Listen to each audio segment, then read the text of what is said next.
mina amadoda ngiyawathanda. Amadoda yo ngiwathanda ngenhliziyo yami yonke. Nabangani bami bayazi ukuthi mangilwa no baby Chumi. When we say it's fine, it's fine. Get with the program. Me and my man are now okay. You understand? If you don't understand as a friend, ukuthi vele ngizola mara ngizobuyela, we can't be friends. Nkululeko Indoda. In front of Pangwa, basathi bafuna ukumlimaza ubaby, me I'm in front. Ngithi Black Lives Matter futhi nje ngibathanda be. Yabo? Like I love men, black men, God's gift to us. Nkululeko on Cultr.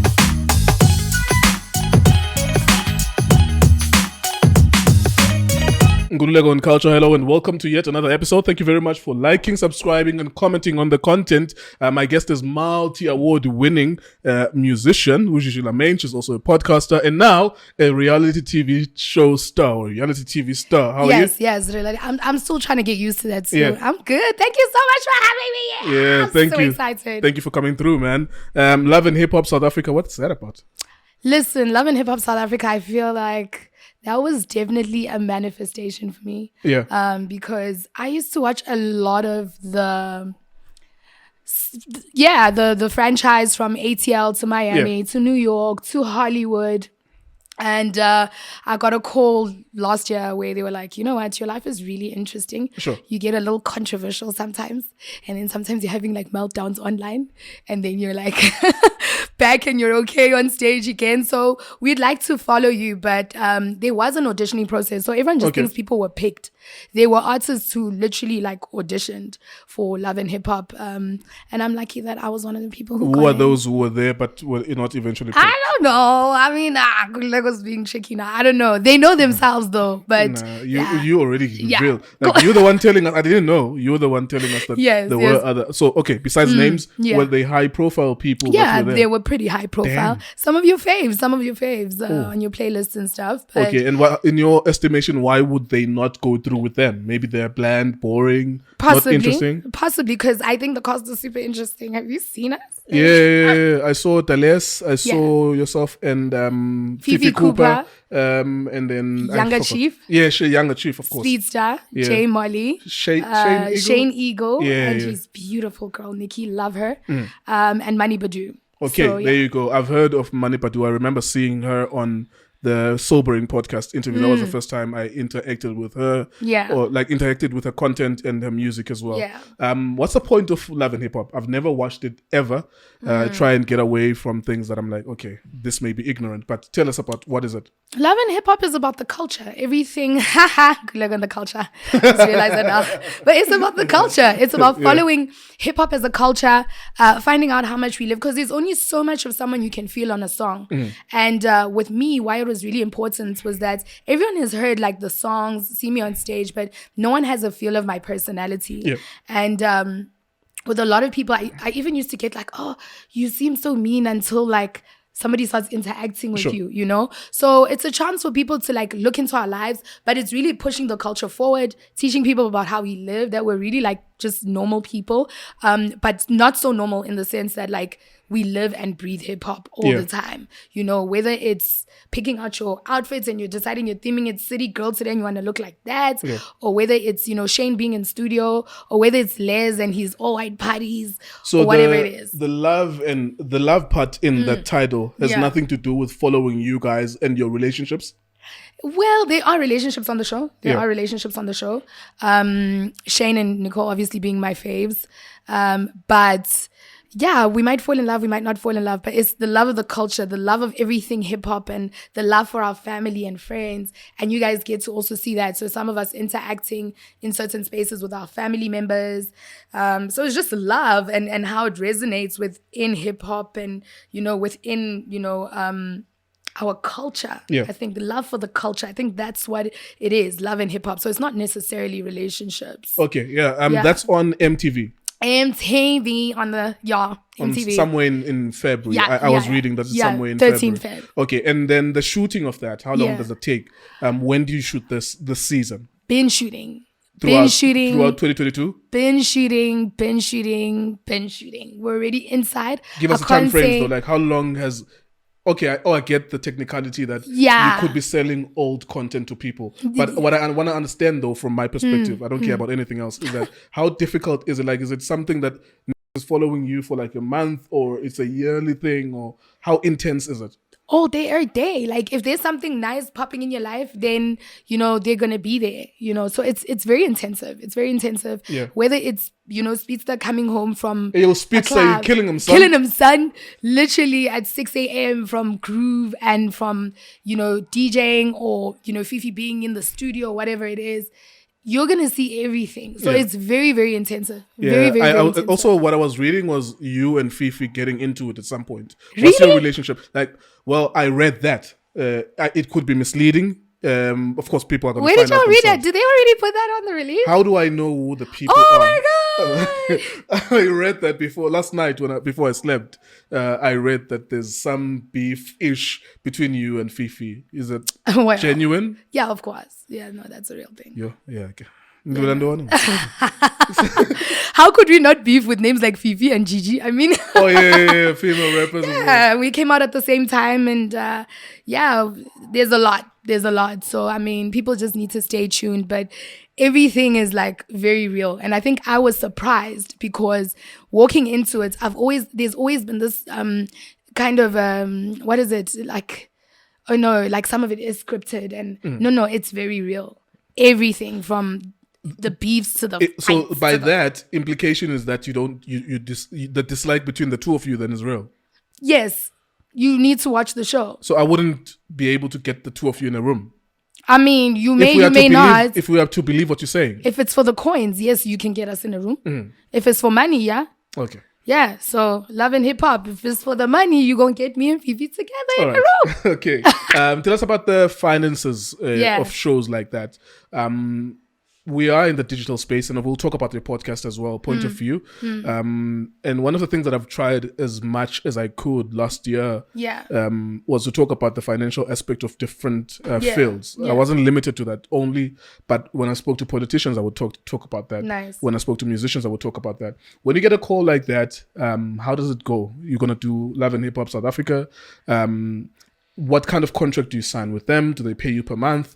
Do they pay you per appearance? And what does it entail? Can you not do a similar show on SABC1 because it's now signed on MTV? Let's talk about that. Yeah, so obviously you're talking image, you're talking likeness, you're talking negotiating on your behalf sometimes. Yeah. Do you have to use and an the agent? extent to which, I've got I'm strapped. I think being Gigi, you know a lot in the industry. So I mean, just having to navigate around what they can use and how they can use it. And what I really like about the show is, you get paid according to your efforts, Obviously, there's an offer that's put down, you can negotiate. And then when you get there, that's when you can obviously start, negotiating the terms. So in what spaces are you allowed to speak for me? What are you allowed to use that is mine? How far can it go? Because nowadays you see a lot of programs existing, for instance, on an MTV. But then it might get on, Showmax. It might get on Netflix. It might get on whatever it is. It might get on something by Paramount, So that's a different discussion as well. So those are all the things you should consider and the legs that can start to even emerge out of the show. Also, in what capacity are you being called? You were Gigi before, but if you're being called as Gigi and it's more of a love and hip hop thing, then, they have to be part of the conversation because they're expecting you to be there in that capacity, to talk about that, to represent that. And chances are you're going to see myself and Deleuze, Fifi, Money, whoever it is, together in a lot of spaces. And then that's when you kind of have to distinguish between whether it's like just a booking, who it came through, but it's not like an exclusivity thing where now I have to take bookings for performing through Love and Hip Hop. That's not how it works. But then, you also do get, the whole having to, you can't just take anything anymore, because there is conflict with channels, so if it exists in a certain space, naturally there's certain things that I can't do Simplify that it are then. in that format. Simplify it. Yes. If Channel O is doing an unplugged Then session, I can't go to MTV. If Channel O is doing a plugged in, unplugged session an with unplugged Fifi, session with Gigi, Gigi, in sorry. her musical capacity, Yeah. then she can.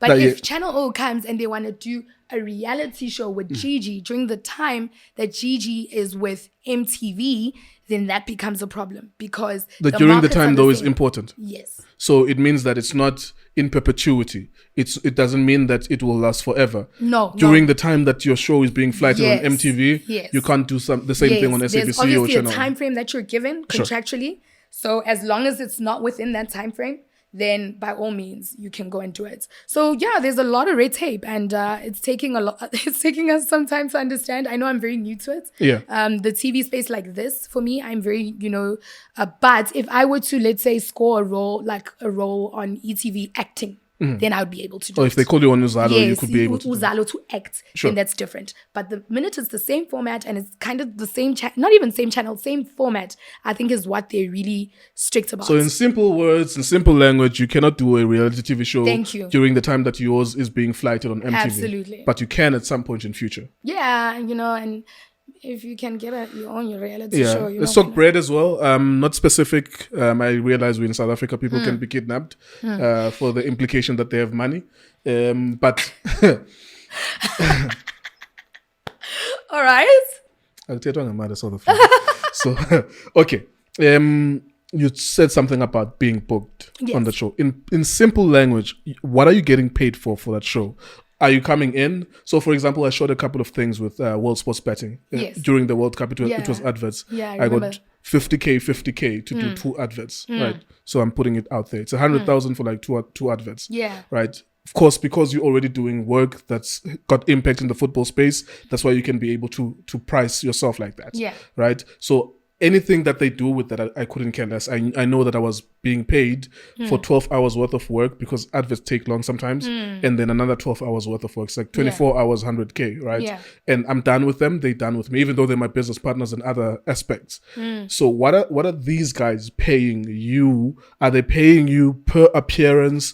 Or are you being booked that, yo, Gigi, we are about to send 2 cameramen today. We are paying you for the day. Like, how does that work? It works, like I said, it works according to obviously your efforts and how much you can do, but there is a basic like a standard expectation from them that they state contractually, like, okay, this is like the minimal you can do for X amount. I'm not really sure if everyone was paid the same amount of money. Oh yeah.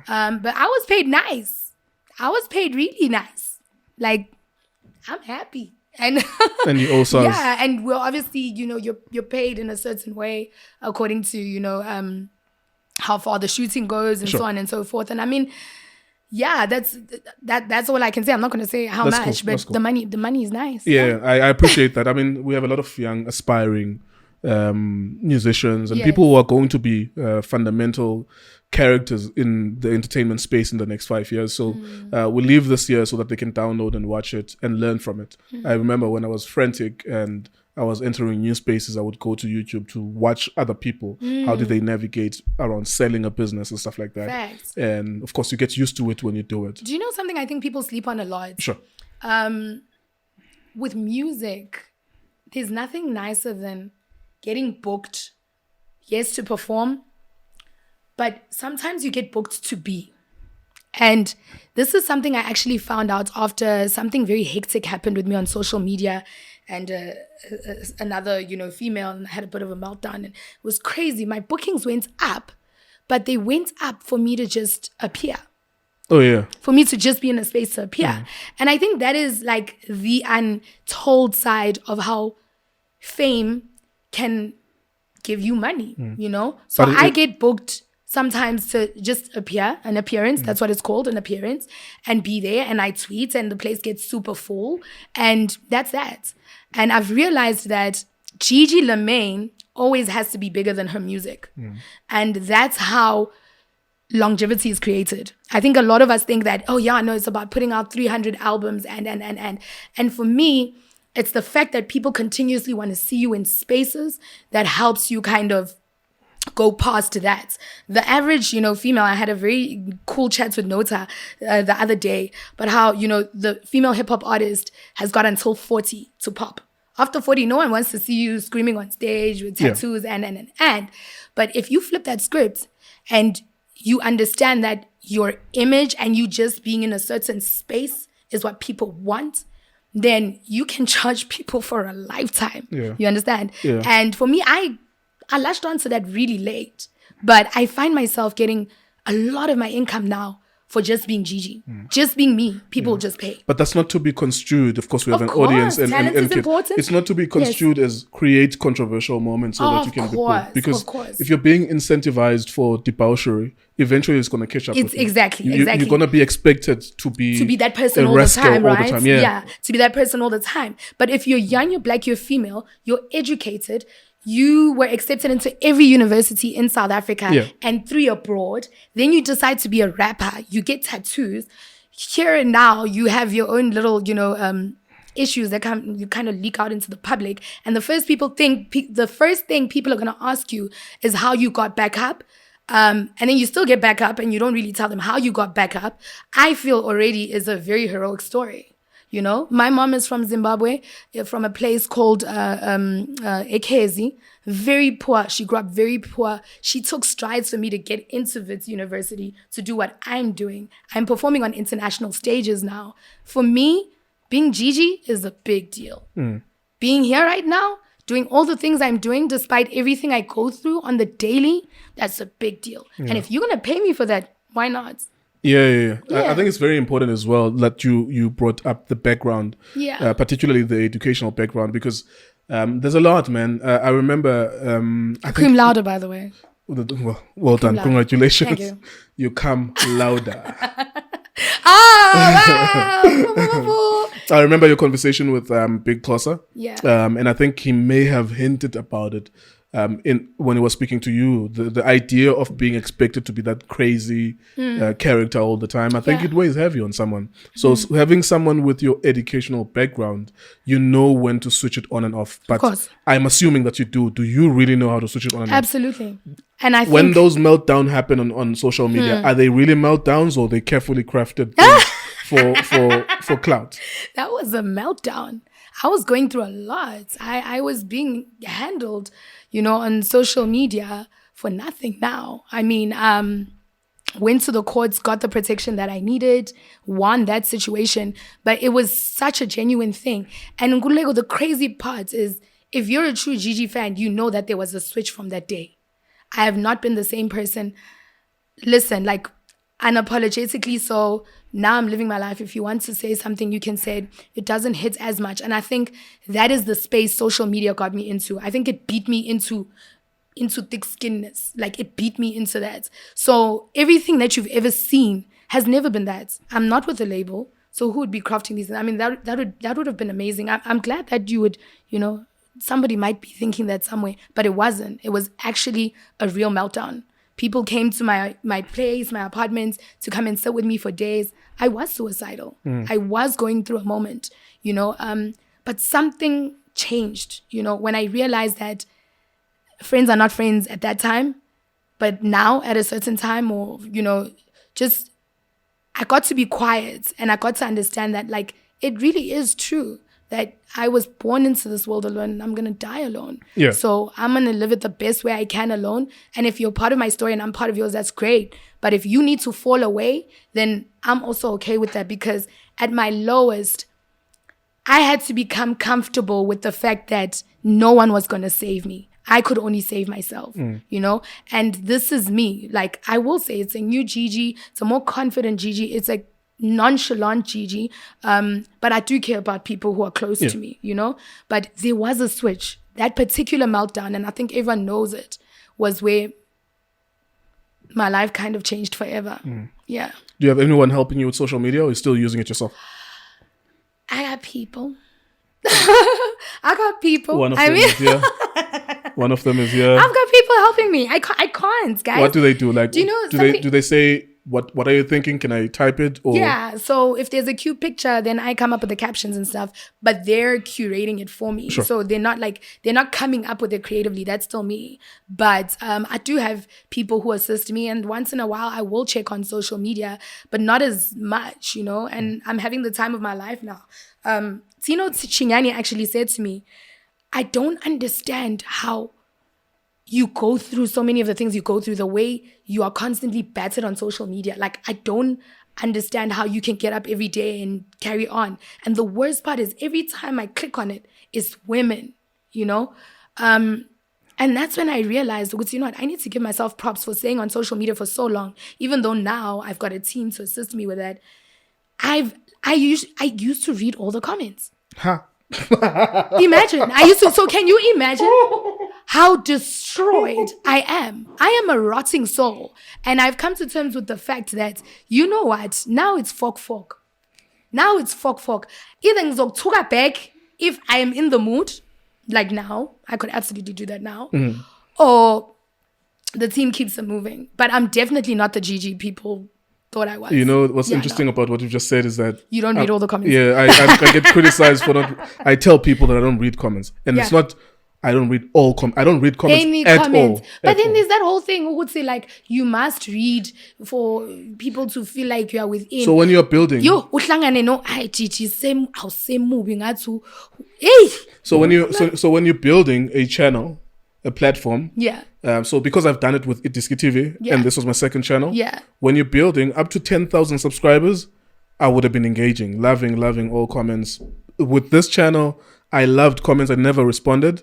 And then up to 10,000, I'm like, oh, I now have a community. Okay. Then I fell back. So it's like we're close to 70,000 now. You. And I'm like, there's no way, because for every 10 people that you have around, there's like maybe 5 assholes with undiagnosed mental illnesses. Promise you. Yeah, bro. So I'm not going to deal with that, because you can't undo the fact that you stumbled across their comment. You can't. When you're blocking them, but you've already seen the nonsense that they've written, and it affects you. It affects. Then the heart just goes cuckoo. Exactly. And I'm like, hey. Yeah, well. That's why I was so happy when Cyan Bougie, hater or lover, that thing she did when she came back and people were dissing her about the BBL, and she went and she got the pictures and she was like, is this you saying what you're saying about me? But it's unsustainable, bro. It's unsustainable, bro. It's true. How many? Because people dedicate themselves on digital space. Yeah. You have at least thousands, tens of thousands of people who dedicate themselves to being rascals and trolls. Yeah. It's like, it's unsustainable. How many people are you going to take their pictures and say, you look like, no, it's like you're working at a call center. You are attending to customers all the time. It's like, that's a new job for you. True. You know, I was saying, I just don't read. Yeah, sorry about that. I was saying to Nsiki Mazwai, related to what you guys are, how's Nsiki? We had a meeting, and we chatted, we spoke, and I was, one of the things that I said to her was like, yo, you need someone to be the filter between your thoughts and what goes out to the world with you. You're an important figure. We had a long conversation, but it's in relation to what you're talking about now. Yeah. I think that she would be well served by a team of people that are between her and her and comments, the people. True. Because when you have a fan base, there are people who genuinely love you, and it takes away from their love when they see you having a back and forth with other people. I agree. They prefer you being the musician that you are. True. Let's talk about, let's wrap it up, the conversation here, Love and Hip Hop South Africa. What is the conclusion as they doing it creatively? When you're telling a story that here's a boy, meets girl, gets betrayed, but eventually they get married. End of story. 15 episodes later, right?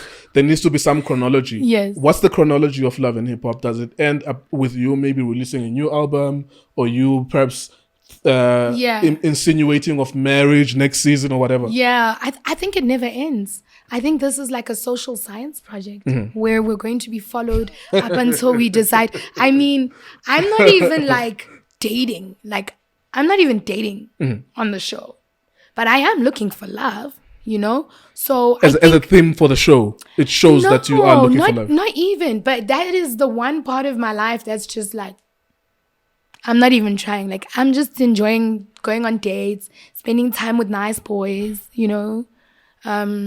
good conversations, big plans with them, but not love. Why do you emphasize the big? Because I like everything big. Big conversations, big energy, big plans, big goals, Nkululeko. Everything big. Yonke into nje ibe nkulu, yabo. Okay. So for me, I think it's a social science project. We'll see where everyone ends up. I personally would like to see certain people date on the show. But let's see what I can do. Well, it's in your interest for that not to end, because then it's a check that keeps on printing itself. I didn't look at it like that, but you're Well, right. You're right. I'm being objective. With the franchise, right? Yeah, With the yeah. franchise, that's exactly what it is. Once you have that happy ever after, ayisaqhazi man. Yeah. Sunama divorce. Okay. Okay. Yeah. So Love and Hip Hop. To all of you who watch that content, Love and Hip Hop, MTV based, no? MTV. Okay. But on channel 322 or something like that. Somewhere. 130 MTV. Aye, Stop. it's not the music one. No. It's Okay. the reality one. I love music. The one where there's Chodi show. Okay. The one where it goes down after 10. Like. Yeah. Actually, we should look into getting like Mzansi show.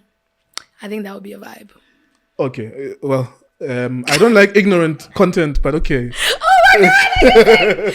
So you're trying to say our content is ignorant? No. Okay. You see now, I don't have words to describe how I'm feeling. That just jumped out. But okay, like let's keep it moving. I don't want to offend my guests. So okay, we've done our justice with Love and Hip Hop. Okay. Let's talk about Gigi point of view. Yes. What are you learning? You spoke to Jay Israel. Yeah. There was an allegation that he is passed on, and then he resuscitated himself. Were you following the story? Lazarus. Jay Israel has to be one of the most interesting people I've interviewed, guys. Yeah. And I just want to say on record, I look up to you so much. Thank you. I've shouted out a lot of people. Nah, I mean, I've Like said to people must watch. I said people must watch you. I've told people to watch you. McG, yourself, and everything South African music. Yes. Shout out to Ria and Steph. Yeah. Those are my boys. And I feel like you guys have set the bar. And I think a lot of people don't give you flowers and they always expect us all to kind of like be in competition. Yeah. And for me, it's like I'm a subscriber actually on your channel. Thank you. And I watch religiously. So thank you so much for teaching every single episode. And that's why I was saying to you, I think you were even shocked when I came in. I was like, oh my God. Because it's actually like how serious on TV and stuff. Thank you. So for me, it was a real moment. And I think something I've learned from you, something I've learned from, McG is, I think there's nothing as nice as getting to live through somebody's conversations, if that even makes sense. I've found that being on POV and having been this artist that's been signed to labels and then I went indie, I'm finally allowed to be me. I think that's the nicest thing. And nobody gets to curate what I speak about. Nobody gets to tell me what I should and shouldn't be speaking about. Mm-hmm. I mean, I invited a whole ex-cultist pastor person on TV. And when I went to do a tour in London, some people who are also like kind of part of the Zimbabwean diaspora, were like, yo, we actually watched that episode and, we were chatting about it. But I was like, it doesn't even have to be music, but the conversation is still there. I don't have to write a song now. I can say it in my words how I want to say it, and people can live through my conversation. So I'm really enjoying POV. I don't want to lie. I'm not current affairs. I'm not sensationalist. I'm not also like, I'm just everything. I just want to talk about what I want to talk about, and it's allowed me to do that. I can finally, I don't know what kind of person you were in high school, but I was like always part of those conspiracies, like triangle means this. Illuminati. I was one of those woke kind of weird tomboy girls. So getting to be on the show now allows me to just talk. Now I can just talk about whatever and I don't get in trouble. There's no label telling me like, oh, why did you talk about that? How could you? And I think my mother's also extremely supportive. Like, she's my only friend. She's my only friend because, why would your mom want to see your downfall like your normal mom, Sure.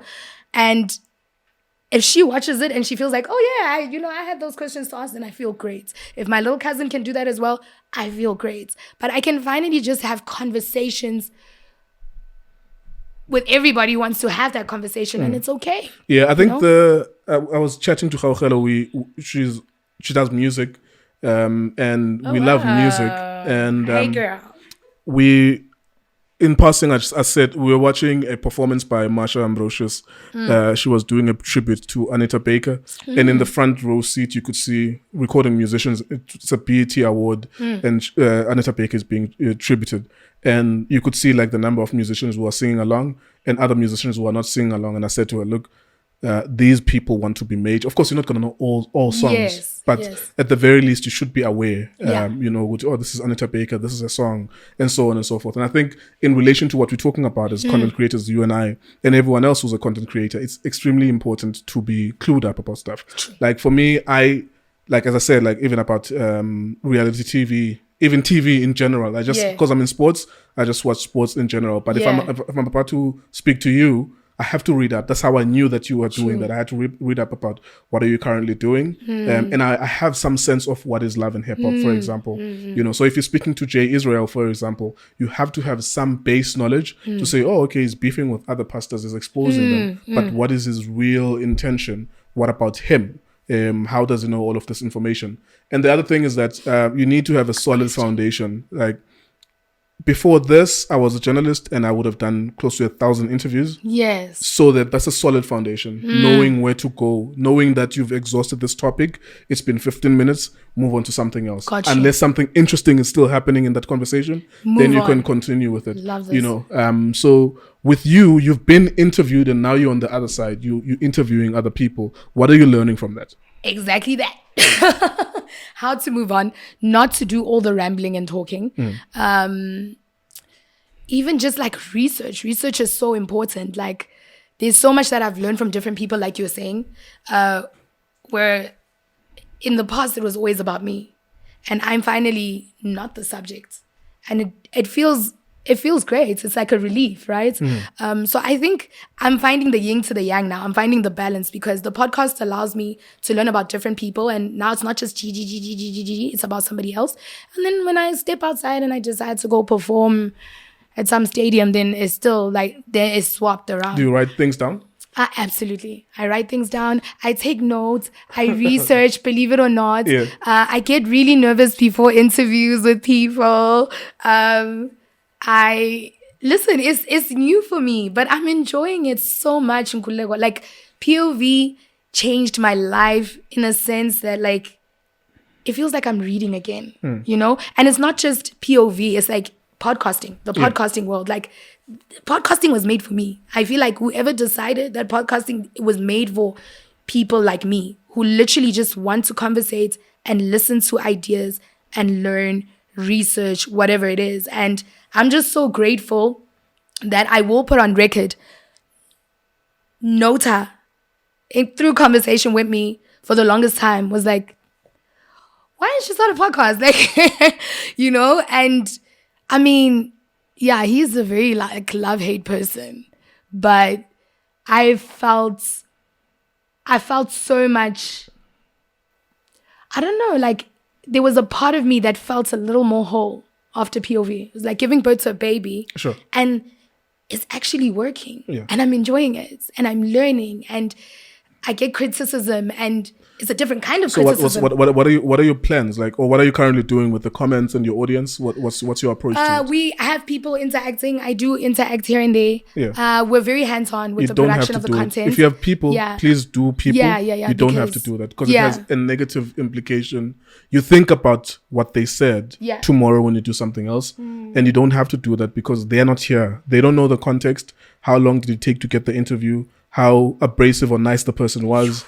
So they're critiquing you on something. Yeah. You're tired. Maybe you didn't have sleep.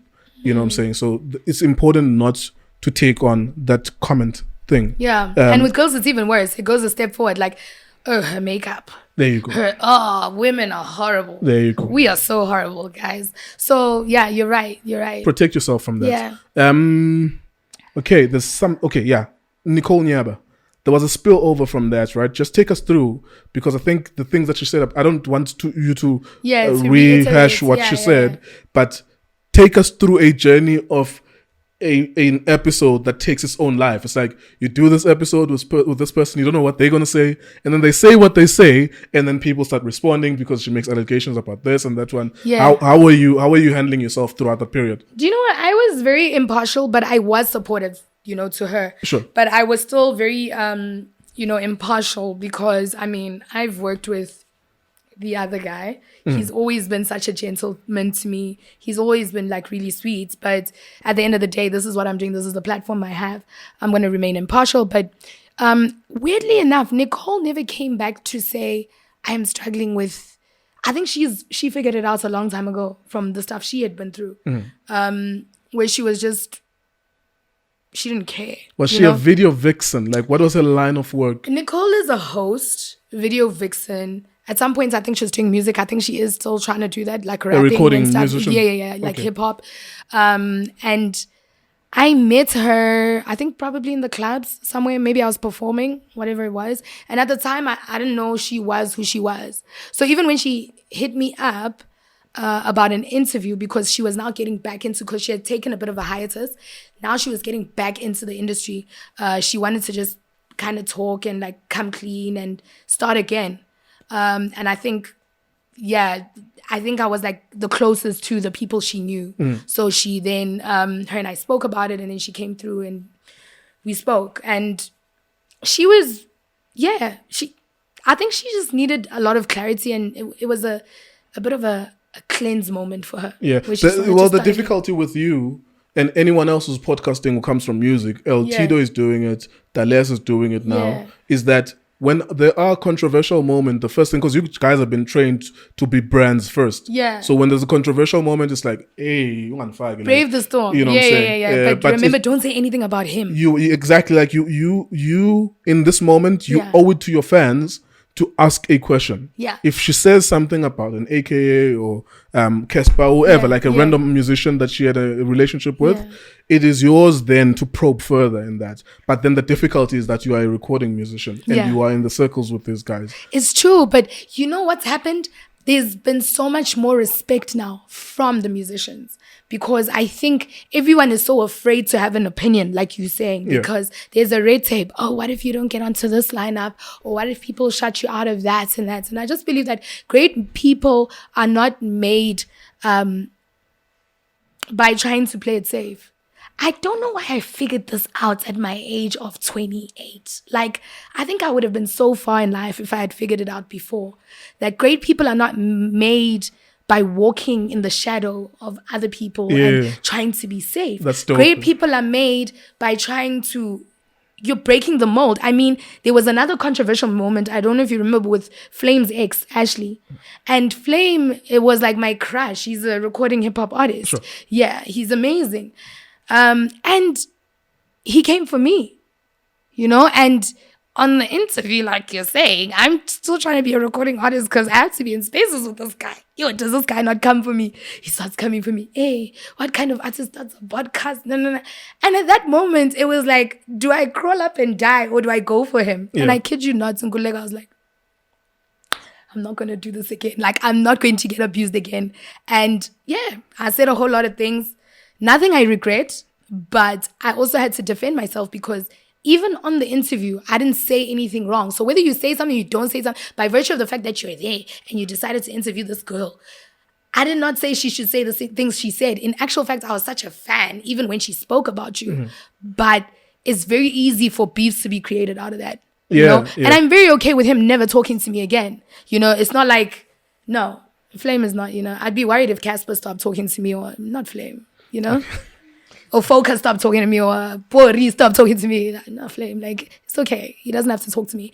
But could I have handled it differently? Yes. But I felt attacked. And I was like, "Kunini attack on social media."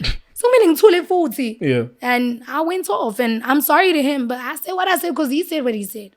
Okay. I'm reactive like that. I suppose, the African gods are with you in this moment, because you didn't choose the safe route. Because my concern with everyone who's had a previous career is that there's a potential that you guys, not a previous career, what I'm trying to say is that they were famous somewhere else as musicians or actors. And then you elevate or you transition. And then you transition to podcasting. Is that I care for the kids enough to know that this space is going to be messed by those people if they play it safe. So, for example, a great moment was when JJ Tabane goes to DJ Spoo's podcast, the Hustler's Corner, and makes allegations about Trevor Manuel, right? And political party, blah, blah, blah, blah. And then Spoo is the one who decides to apologize, even though he didn't say anything.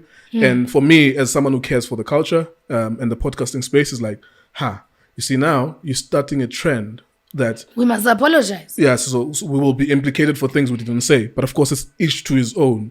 So I've always been concerned about that, particularly people who are entertainers. I think Bonang as well has uploaded something. Yes. And I'm like, okay, we're looking forward to seeing that. But because you guys also have brand alignments and brand deals, you are going to start a trend where you apologize or you don't probe sufficiently in an interview because you're worried that you may lose bread. If there's a feminist here who says something backward, I will probe them. Yeah. I don't want to make anyone feel uncomfortable. I ask guests to come through. It's not my intention to make people feel uncomfortable. But if they say something backwards, I'll probe them further. Got you. If it's a friend, I'll probe them further. Got you. You know, so I would like for everyone who's a musician or was a musician. El Tito is doing it. Dallas is doing it. You doing it. DJ Spoo is doing it. Meg G was on radio as well as doing At some it. point, yeah. Well, so I would like for people to respect the podcasting space enough that to ask the difficult questions. Think about the consequences a little bit later. But this is very important. We can't turn this into television. That's not even a consequence. The reason why podcasting was created was for that, right? Yeah. Like, you need to talk your like without being malicious. Without being malicious, but you're allowed to an opinion. So if you're going to get into the podcasting space, understand that at that point you cannot play by anyone's rules but your own. You know, of course, like you're saying, like slander is another thing, but you know, staying true to what you believe in and holding your own is very important. And at that point, for instance, the Flame and Ashley thing, I had to stand my ground for people who are this emerging POV audience. Like, I cannot apologize. I didn't say anything wrong, but now that you're coming for me, I'm going to come for you. That's it. All right. What's the situation with the podcast in terms of studio ownership and everything else? Because that's another thing that that blew up with Ntsiki and Unpopular Opinion, for example. And that's the thing that we sat down and spoke about. I can speak comfortably because we spoke face to face with her. She asked me to be in a meeting with her, and we spoke for hours about it. Hectic. And then she transitioned out of that, away from that. What's your current situation with ownership and the usage of studio? What do you do? Do you hire camera people? Yeah. Take us through that. So I hire camera people. It would be nice if anyone is watching could like sponsor me with my own. But I own 100% of my information. Like I own everything of my content rather. I own 100% of my content. Everything I shoot, everything I do, everything, the edits, whatever is mine. I simply rent. And then I've got a beautiful team. Vuga M Beats, who's also my business partner, he comes in and then he basically edits the stuff for me. And everything is mine. Your podcast is on 10,000 now. Congratulations. Yes. And thank you as well for explaining to us like the breakdown in terms of it's yours. Yes. 100% ownership. Absolutely. And then you pay for everything. I pay for everything. I rent. I get people to assist me. Yeah. Editing is us. Everything is ours. Listen, guys, nothing belongs to no one. What's the turnover for an episode? I usually give Raugelo an episode and I'll probably get it in 3 or 4 days. Oh, really? Yeah. No, I pay like once off.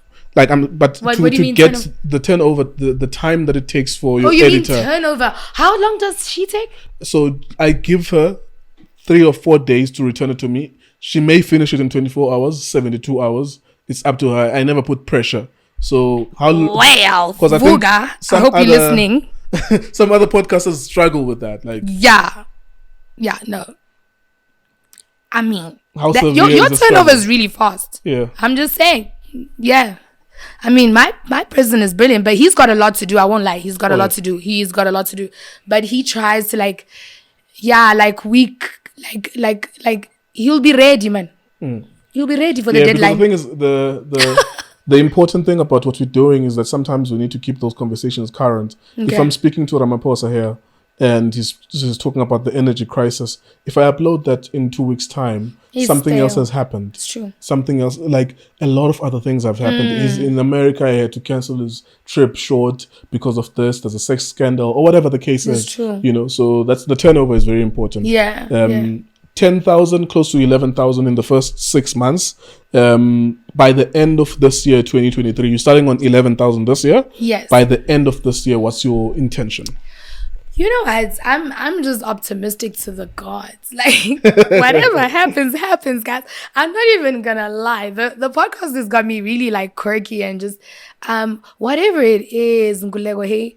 I won't even lie and say we've got like weird KPIs or this is something It's I'm a personal having. thing. Like You know, it's a if personal I'm being expectation. honest, which is not realistic, I'd like 500,000, but chances are it's not gonna happen.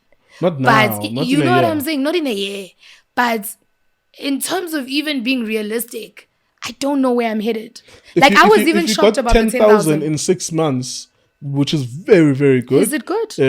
Yes, of course, because some channels struggle to crack.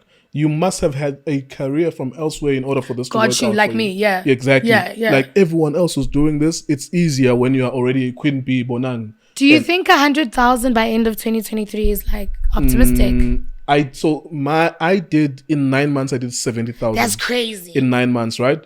And one episode which I did with Bonga Sitole, it Yeah. got 1 million views, and that alone it will tell you within that episode we got 25,000 subscribers. Yeah. So you will have to get a lot of those kind of episodes that are unicorns. Got you. Episodes that get you 1 million. So the realistic thing, if in 6 months you got 10,000, Yeah. the realistic target for this year would be for you to end it somewhere around 30,000. Really? At That's so low. That's good numbers, bro. Like Really? every time you get That's 10,000 people to watch your episode, it's 10,000 human beings watching an episode. That's a realistic number. To me, I want like people to like, I don't know. I'm gonna do a competition for people to like subscribe or something. Nah, don't do that. It's gonna frustrate you when you don't get when you don't get the number that you're looking for. Nkuleko's such a dad, hey? He's like, no, Nana, study. What is this of writing notes on your hand? Just Nah, study. bro.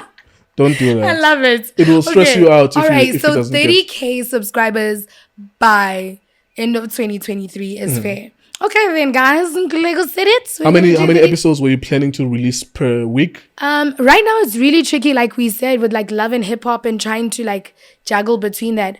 But I'm gonna try and be as consistent as I can be. But the problem is I'm very picky when it also comes to the interviews. Me too. Like, ooh, he's picky and I'm here. You know? So for me, it's like Not every conversation is worth not having. nah. There are people I've turned down, like musicians, like it's boring. There's nothing to talk about. Yeah. You're so safe. Yeah. I don't want safe on my podcast. So okay, fine. 30K per month. I'm do weekly. I've been doing weekly, but we took a production break obviously because of love and hip hop, and I could never explain to people what happened. But now they know. I should probably do the whole production break thing, but now I know. So we're gonna try and do it like weekly. Yeah, so Yeah. as the reason why I'm asking you that question is that if you do once a week, Yeah. it has an impact in terms of how many subscribers you could have. People subscribe based on the things that you feed them. Oh, I like this episode, subscribe.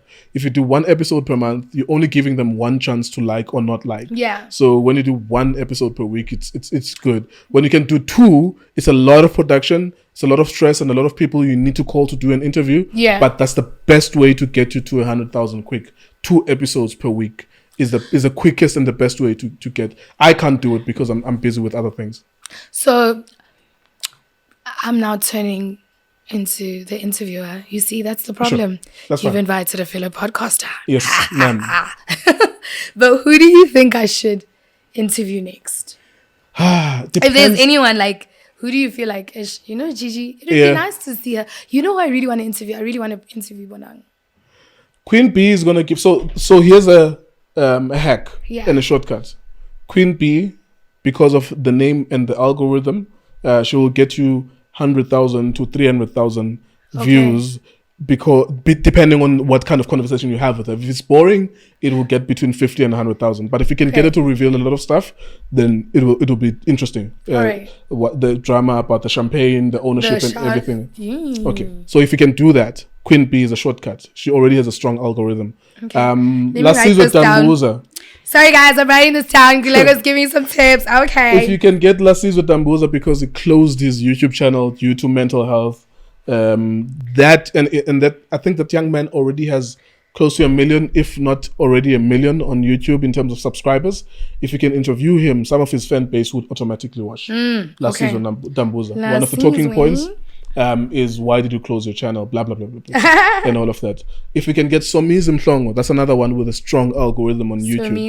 Somizi. If you can get him to speak for an hour or two and talk about relationships, anything that he is open to talk about, he would give you at least 100,000 views as well.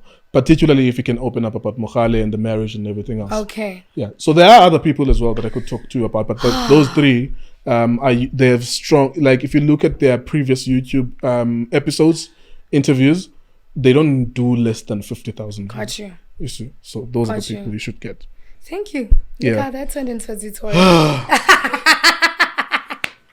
Okay. Love it. I'm done talking. But I need to be professional. Sorry, I'm so sorry about that. 2022. Yeah. Sorry, 2023. Love and Hip Hop, POV, new music on the horizon. Yes, absolutely. There's a lot of stuff we're working on. Myself, Master KG, Lady Dune, Dosh. Listen, it's about to be a vibe. Is it so? Is it now also some piano, dance music? Not necessarily. It's collaborative. Let's just put it that way. I'm not saying like, but you know, Gigi, dabbling into that. Gigi lives everywhere. You've done Monada as well. I've done Monada, I've done Makadzi, Sure. you know, and multi-talented. You know, some people, it's not that we want hip hop to live in certain spaces, you know? It's more about that.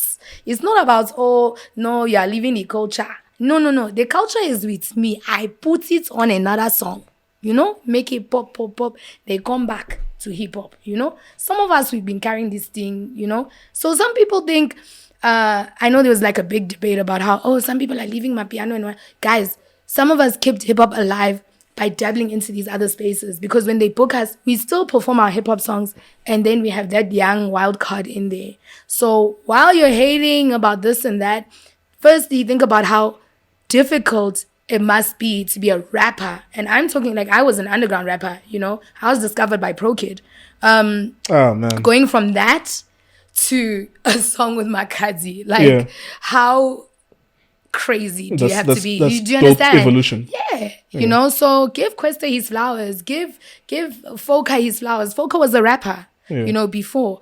Sizwe is also doing my piano. Sizwe, Reason, you know. That's one of my favorite rappers ever. Like when it was Reason. So you know, give people their flowers who can still say, you know what, I'm hip hop, but I'm going to make sure hip hop exists in a different space, you know, so that even if I'm booked here for this song, I'm going to bring 2 or 3 of my other friends and say, guys, come perform. And hip hop still exists because of this other song. Is it commercially viable, hip hop? Right now, yes, hip hop is making a very big comeback. Hip hop is fighting for its life. One of my favorite songs right now is, I think it's Major, Steez, Roy and MT. Something about Dilodi, change it, something like that. Too nice.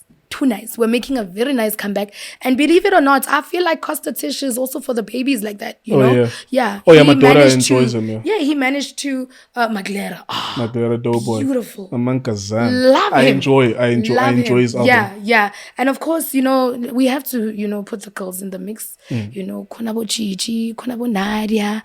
There's some beautiful... I'm enjoying my home girls in Cape Town. D Koala. I got to be her. Yeah, D Koala. That's one of my favorite rappers. I love D Koala. Yeah. Definitely. Yeah. So yeah, no, hip hop is about to make a very, you know, hip hop, the thing is that Gom came, we came back. You understand? So my piano also came, we'll come back. Don't worry, guys, we are used to this. You know, it's just. How was it though? Like, I think if we're having a genuine conversation and I'm a hip hop fan, I don't like dance music. I don't even know them, a piano artist. Can you dance? I can't dance. Okay. But I don't like dance.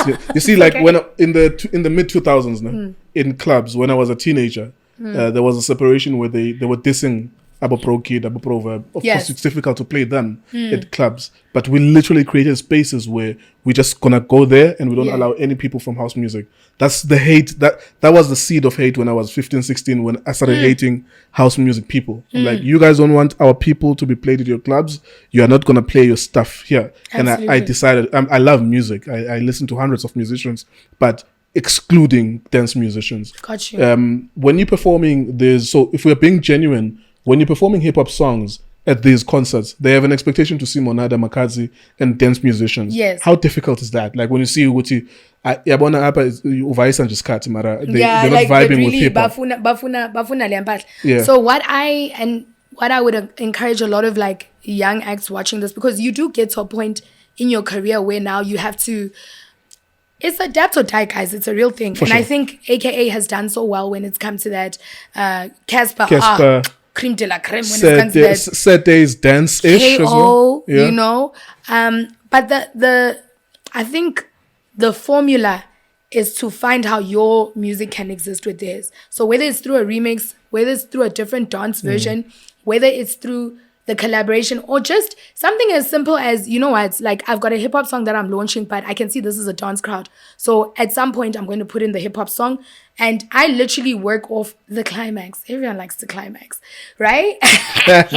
So you start with this, you know, and you work your way up. So third, fourth song, then I'll like kind of introduce the song, and then maybe I'll do a dance rendition of it depending on what the crowd is like. But with a lot of artists, it's where you get to a place and you're like, yeah, it's very important to read your people, you know. I know somebody once said to me, and he's a washout now, you tell the people what music they want, they don't tell you. No, that's a lie. You need to keep your ear to the ground all the time. Listen to what people are listening to. Find ways to adapt to that. It's but fascinating. like how you adapt to it. I don't know. I know you've had been around Uzu Big Zulu. Yes. And it's fascinating to watch some of his Facebook videos where he's performing in front of thousands of people. Let's say it this way. Yeah. Let's say it this way. And they vibing to his songs. Like, I love it. And all of them knows his songs. I know what he's been able to do, as you're talking about updating formulas, Yes. is that he's been able to rope in Maskandi vocalist for the hook, and then he raps at some point. Yeah, and then he It's jumps catchy onto the enough. piano song. It's so weird, but Yeah. it's so nice. No, Yabonu Zulu. Zulu's a hybrid. Big Zulu's not going anywhere anytime soon. He just gets it. And I think Pela Big Zulu, guys, he used to perform at Back to the City at like 2 p.m. Like when nobody's there. Okay. This guy has to have learned about every single corner of music to be who he is. I trust Big Zulu on anything, from a love song to a piano song that he's proven to us. Sing Lindy Ngome gospel manch. Nje Big Zulu after that nje. So tip off nje hambe yothatha bo Dumi Mkokstad nabo zibanibani ngena ku studio shishaye gospel song phelile. Okay. Possibly a goat. Definitely. Possibly. Possibly. Yeah, that's a very dicey subject. Oh, so you don't agree? No, I don't not agree. Like, greatest of all time is usually a singular person. Goats is like, Yeah, well, it's usually a singular person, so it's difficult. Because Who's your goat? Yeah, because I'm already thinking my Who's your goat? favorites were guys like Abo Proverb. When I was a teenager, those were my favorite people. Makes sense. But because they were available, Tear Gas, those are people that Thibaut Touch was playing on Metro FM when I was a teenager. So I'm like, yo, nah. Like when you say greatest of all time in South Africa, it's difficult to just pick one Pro person. Kid, hands down. You want to fight? No, I bought because I was Heads and about to Tails. take off my gloves. I bought Heads and Tails, the album. So his first album. Yeah, absolutely. So Yeah. I wouldn't. Okay, pregnancy and marriage. No. Okay. No. Listen, I don't want, whether I become a co-parent or whether I get married, I just don't want a problem. Like, I want the environment to be so healthy that it's okay for dad to come and fetch you, and it's not like on some weird stuff because daddy's got a He doesn't girlfriend have or to carry whatever. a condom Yeah. when he's fetching the child. I just that's not where I was going, but okay. Okay. That's what people on social media are Right? saying. That's They're what people saying on social media- these yeah. co-parents These co-parents, they go around carrying, like, condoms when they seeing children. when they're going to, So I haven't found anything that's healthy enough for me to do that. And I want to be a mother that can look after my child with or without daddy being there. And when I say that, things happen. I've seen young mothers raise their kids because, unfortunately, their husband was involved in a fatal car crash, or something devastating happens. Not always that he walks out, but I just want to be in a position that allows for me to ensure the quality of life for my kid, whether he's there or not, and he's not there. Why are you already planning for him not to live? Not death. No, death is like the worst. But I'm just saying, like, I need somebody who will compliment me just as much. Like, they're as goal-driven. Raising a child for me is like a very, very important lifelong project that I will take seriously. And I know that because I'm a Cancer, if you believe in it or not, but I'm the nurturer, the mom, and I'm very protective. I think my colleagues know of them even. So I know with the child, it's going to be 10 times worse. But I just have not found a partner fit enough to engage with me on practical things. It's so crazy. Somebody said this to me. I want a life partner, not a love partner. At some point, my boobs are going to fall on the ground unless you can afford a boob job for me or I can afford one for myself. Chances are it's going to be the latter. At some point, I'm not going to be as pretty or as interesting, And then what? I need a life partner, somebody I'm going to do this with. Like, I am going into I don't want to say a business, but this is an arrangement. And no matter what happens, ngisho nama small house ngaphandle, you need to know what's up in the big house. And another thing for me is that I don't settle for small house. I don't settle for side chick. I will always be the main chick, no matter what. I've got the qualities, I've got the edge, I've got the zest, I've got the resilience, I've got the love. So I'm just looking for a man who understands that. And then we'll move. Congratulations, you passed the audition. That was very compelling. Did you feel it? You understand? No, life partner, not love partner. Educated women are sophisticated. Life partner. There's some men who understand. Like, you are sophisticated. And also, like, I'm so much about protecting my man, I'm very protective. No, seriously, I will complain. Mina madoda ngiyawithanda. Amadoda ngiwathanda ngenhliziyo yami yonke. Nabangani bami bayazi ukuthi mangilwa no baby chumi. When we say it's fine, it's fine. Get with the program. Me and my man are now okay. You understand? If you don't understand as a friend, ukuthi vele ngizola mara ngizobuyela, we can't be friends. Mina indoda mina indoda ngiyayithanda guys. Indoda. Nkululeko indoda. In front of Pamgwa, basathi bafuna ukumlimaza ubaby, me I'm in front. Ngithi Black Lives Matter futhi nje ngibathanda be, yabo? Indoda ngiyayithanda nje mina, I don't wanna lie, mina amadoda like I love men, black men, God's gift to earth. Thank you. I find that very comforting. The particular part where you say black man. Yes, absolutely. I love my black brothers. Thank you, Gigi. That was dope. If you ever want me to come through, I'm only a text away. Team, did you hear? Okay. You will only get 10,000 views. I'm not that popular. No, but like it's Nkululeko though. It's only like 10,000 views. Stop. I have a solid 10,000 human beings who want to know what I'm doing. Thank you on so every much. platform. Thank you for coming through. I appreciate this. I didn't even know I fitted the caliber. I thought I needed to have like PhDs and I needed to talk about like global warming and you know. So me being here, thank you so much. Thank you. You see the interesting thing is the fit for an interview is that can a conversation be had that's interesting? Yeah. Just based on what we've just spoke about now. Yeah. I know that 10,000 people are going to enjoy this. I don't care to get 100,000 views. It randomly happens. Yeah. If I can have a dope conversation with someone, I feel like I had a dope conversation with you about MTV, about podcasting. You've given me some dope quotes. That's going to be our opening. Like literally at the beginning of this episode, we are going to open with that. Boom. Now people are watching that. They're going to be like, I wonder what she says next. You know, and that's going to get us dope numbers. It is what it is. Thank you very much, Gigi. Thank you. Are you drinking Coca-Cola? Or coffee? They didn't sponsor us, so we can't mention them. What are you drinking? Chamomile tea. Thank you. Depending on the episode. Thank you very much for watching. Thank you for subscribing. Thank you for commenting on the content as well. Thank you. We do all of this so that you can be happy with your life, to ease some depression. We laugh. Sometimes it comes across as wrong, comes across as offensive, but really we enjoy ourselves. So we hope you enjoy this. We give a lot of ourselves. Abo Gigi gives a lot of themselves for your entertainment. So don't take offense to any of this nonsense that we've just spoken here. It's two people talking. We try to make it interesting. Thank you for watching.